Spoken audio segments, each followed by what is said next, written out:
What if the thing that's been holding your career back isn't a bad strategy? It's a day you keep skipping. The highest performers I know share one habit that looks nothing like productivity. They stop every week on purpose. It's not a vacation, but more than just a slow morning. A full day off every week. They don't do it because they can afford to do it. They do it because God told them to, and they finally believed him. God gave you a day off. Why are you ignoring it? We live inside of a culture that worships motion. Answer that message. Take the call. Hit the numbers. Do what you can to not fall behind. And for men like us, driven men, ambitious men, there's a quiet voice that says, if I'm not producing, who am I? So we turn Sunday into another catch-up day. We are off, but we're still scanning our inbox, still half present with our kids, catching up on chores, still mentally rehearsing Monday, and we tell ourselves that this is what we have to do. But many of us are doing it wrong. And there is a cost, not just in your energy and your focus, although that's real too. There's an emotional and spiritual cost. In a world that's so focused on optimizing our time and energy because AI has promised us that we can do more with less, taking a break sounds like blasphemy. I've had to work through this too because there was so much to do, and I thought going to church was enough to count as honoring the Lord's day. Here's what I believe now, and I want to be clear about it. God didn't suggest rest. He commanded it. The third commandment, right there under don't murder and don't steal. He didn't say, consider resting when things have slowed down and you feel caught up. God said, remember the Sabbath day and keep it holy. For just a moment, let's think about why.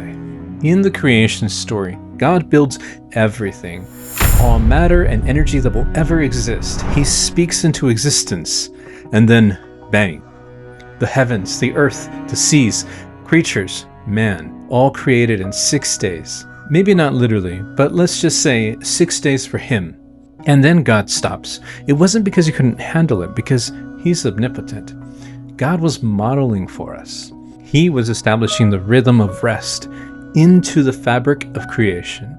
And then God looked at that day, the seventh day, and he called it holy. God intentionally set it apart. He asks for one day every week. We need to treat it differently from all the others. It's a little more than a tithe of the week. It's about 14.29% to be exact. And here's the thing. If the God who spoke the universe into existence thought it was worth stopping to rest, what exactly is on your to-do list that can't wait? The lie of the idol of productivity is that you can't afford that. That's only for those who are so far ahead they can afford to rest, or the poor who are so far behind they can just accept their position. Even bigger still is the lie that you can make everything happen on your own power. Yes, we have to work hard, and you need to make things happen. But in the end, it's all a gift freely given to us. Even the energy to do our work is a gift. Most high performers are caught in what I call false velocity. You're busy, constantly busy. But busy isn't the same as forward. Your decisions will get worse when your mind never resets. Your presence suffers.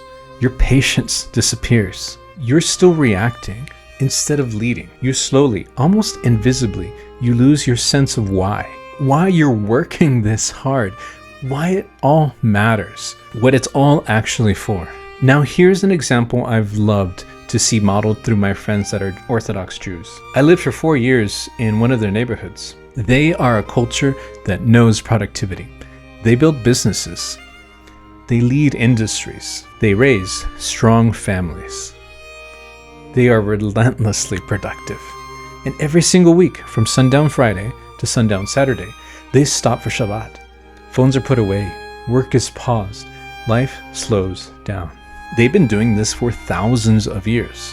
Not despite their success, but because of it. They understand something modern achievement culture largely lost. Rest isn't the reward for work. It's the foundation of it. The men who keep trying to optimize their way past this rhythm, they don't end up more productive. They end up depleted, disconnected, and wondering where the fire went.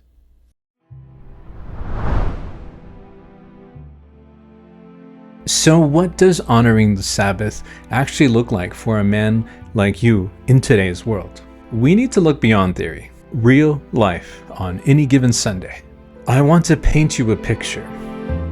You go to church, hopefully with your family or friends if you're single, and you're actually present mentally, not just spending your time revisiting your work, not planning your Monday or even what's for lunch.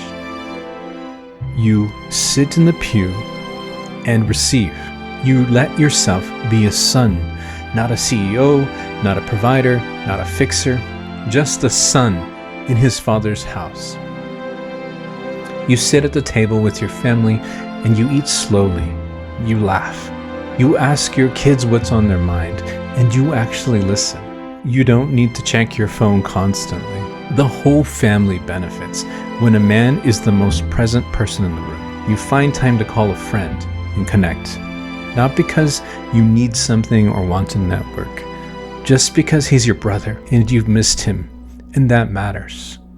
You should make love to your wife and make sure she feels seen, because that connection, that intimacy is part of what Sunday is for. It's not a productivity metric on your list. Your marriage is a covenant. You are saying, you are my priority, not the business, not the inbox, you.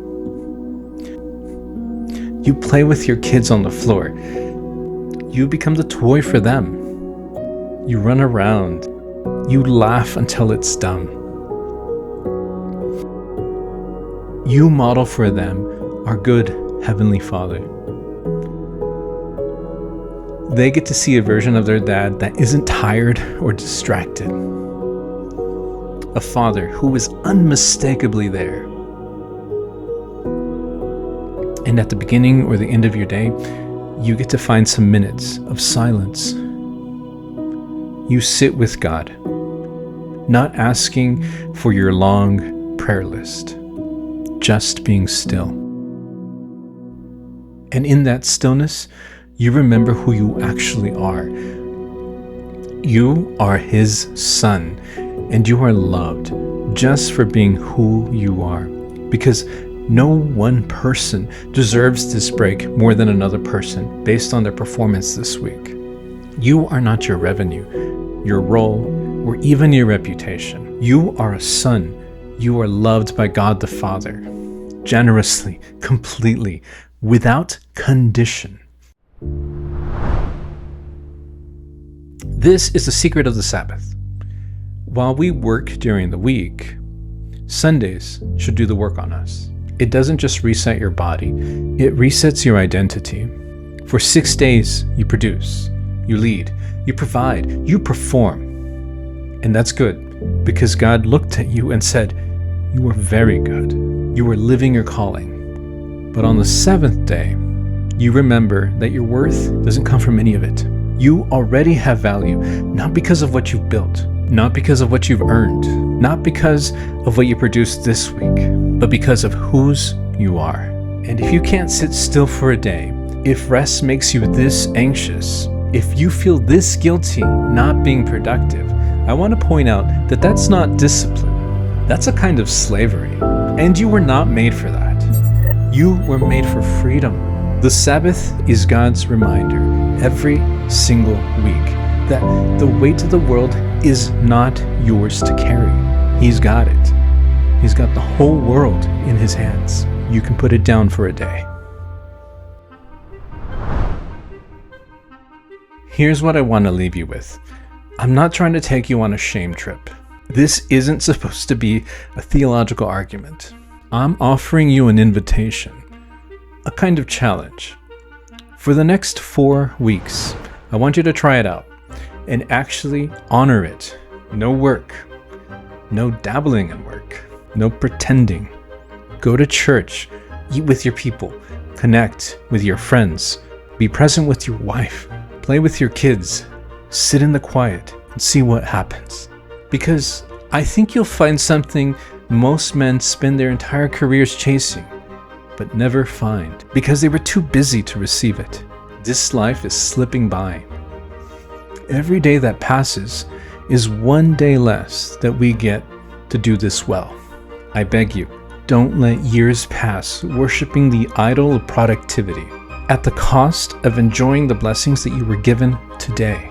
Brother, you don't have to earn your worth. You just have to remember it. That is what Sunday is for. If you're in, let me know in the comments. Also, share this with a brother you know needs to hear this too. My name is Chris Almanza. I'm a career and purpose coach. God bless you. I wish you peace and success.